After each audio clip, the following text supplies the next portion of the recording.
Carência no INSS. Como identificar o problema e construir a solução. Hoje vamos falar sobre um tema que gera indeferimentos em série no INSS, a carência. Não vamos falar de números, vamos falar de diagnóstico jurídico. Mas antes, já se inscreve no canal, ativa o sininho das notificações, porque o que eu vou te entregar aqui, a faculdade não te ensina. O erro central do iniciante, seja ele estudante, bacharel ou advogado, é começar pelo lugar errado. Pois começam perguntando quantas contribuições precisa, quando a pergunta correta deveria ser: esse benefício exige carência? A carência não é o ponto de partida, ela é consequência da análise do benefício e do fato gerador. Isso é o que diferencia o amador do profissional. E o primeiro passo prático é identificar corretamente qual benefício está sendo pretendido, porque cada benefício tem uma lógica própria de carência. Errar aqui significa indeferimento, até porque nós temos 5 tipos de carência no regime geral de previdência social. Temos a carência para benefícios por incapacidade, para auxílio reclusão, para aposentadoria por idade, para aposentadorias programadas, carência reduzida após a recuperação da qualidade de segurado e temos também os benefícios que não exigem carência. Vamos ao primeiro tipo de carência, que é para auxílio por incapacidade temporária e aposentadoria por incapacidade permanente, que exige carência mínima de 12 meses e identificar qual é o problema mais comum para esse tipo de benefício. O problema: o segurado está incapacitado, mas não completou 12 contribuições. Qual é o ponto de partida para chegar à solução? Nesse caso, é interessante verificar a causa da incapacidade. Se for acidente de qualquer natureza ou doença grave prevista em lei, não há carência. Aqui o foco não é o número de contribuições, mas o fato gerador. Por outro lado, se a incapacidade decorre de outro tipo de situação ou de doença cuja lei não isenta a carência e o segurado ainda não tem 12 contribuições em dia, o erro mais comum é efetuar o requerimento sem completar a carência mínima exigida. E nesse caso, qual é a consequência? O indeferimento do benefício, causando grave prejuízo ao segurado, que vai deixar um rastro informativo para o INSS de doença pré-existente, que provavelmente vai gerar outros indeferimentos após o cumprimento da carência. E para evitar novos indeferimentos, será necessário comprovar no próximo requerimento que a incapacidade se agravou. Do contrário, o benefício será indeferido mais uma vez pelo INSS, com fundamento de doença pré-existente.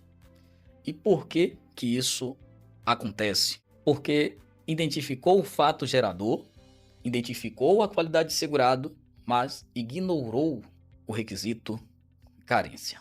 No auxílio reclusão, o erro é inverso. Qual é o problema? Quem não conhece o direito material acredita que basta a prisão. Mas a solução está em verificar se o segurado cumpriu 24 contribuições mensais, além da qualidade de segurado e da prisão com condenação em regime fechado. E nesse caso, se não estiverem presentes todos os requisitos, o requerimento será inviável. Você poderá até fazer, mas será indeferido. Nas aposentadorias, o problema é confundir carência com tempo de contribuição. O segurado muitas vezes acredita ter direito, contribuiu por muitos anos e acha que isso é suficiente. A solução é verificar se existem no mínimo 180 contribuições válidas para a carência. Nem toda contribuição está validada no sistema. Existem contribuições que podem ter sido efetuadas abaixo do mínimo legal, assim como também podem existir contribuições recolhidas intempestivamente, sem a devida comprovação de atividade econômica. Por isso, a análise técnica é indispensável. Me permitam fazer duas observações. A primeira, as aposentadorias exigirão carência, mas não exigirão a qualidade de segurado. A segunda observação é a seguinte: não é porque aposentadorias exigem carência e não exigem a qualidade de segurado que você vai ficar ou deixar o seu cliente desprotegido. Mesmo que ele tenha contribuições suficientes para se aposentar, se lhe faltar o requisito etário, que é a idade mínima exigida, é importante manter a qualidade de segurado, pois algum outro evento pode acontecer antes da aposentadoria que irá exigir a qualidade de segurado para a concessão do benefício. Esses eventos pode ser um óbito, pode ser um acidente, pode ser o acometimento de alguma doença. E se ele tinha apenas o tempo mínimo necessário para se aposentar, mas não tinha a qualidade de segurado, nesse caso ele está desprotegido. E na hipótese de óbito, ainda deixa os seus dependentes sem o benefício da pensão por morte. E quando a pessoa perde a qualidade de segurado e faz o requerimento do benefício?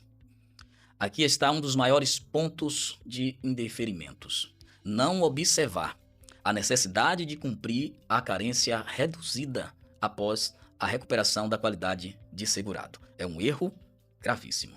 A solução é a seguinte: após recuperar a qualidade de segurado, antes de efetuar um requerimento, a depender do benefício, deve ser cumprida metade da carência originária. Para benefícios por incapacidade, se exige 6 contribuições em dia antes de um novo requerimento de benefício previdenciário. Agora vamos falar de benefícios que não exigem carência. E ignorar isso é desperdiçar oportunidades técnicas. O problema é negar um caso viável por achar que faltam contribuições. Mas a solução é lembrar que benefícios como pensão por morte, auxílio acidente e algumas doenças graves e incapacitantes previstas em lei não exigem carência. Aqui, o foco é a qualidade de segurado e o fato gerador do direito. Um exemplo prático. Imagine um segurado com poucas contribuições que sofre um acidente ou é acometido de uma doença grave prevista em lei e vem a óbito. O problema não é falta de carência. O problema é saber se o benefício exigia carência e se ele tem ou tinha a qualidade de segurado. Quando o diagnóstico é correto, a solução aparece naturalmente. Lembrem-se, carência não é um número decorado, é uma consequência da análise correta do caso. Quem aprende a identificar o problema jurídico constrói a solução certa e atua com segurança, ética e valorização profissional. Vamos encerrando por aqui. Até o próximo vídeo e não se esqueçam, se inscrevam no canal, curtam, comentem, compartilhem e ativem o sininho das notificações.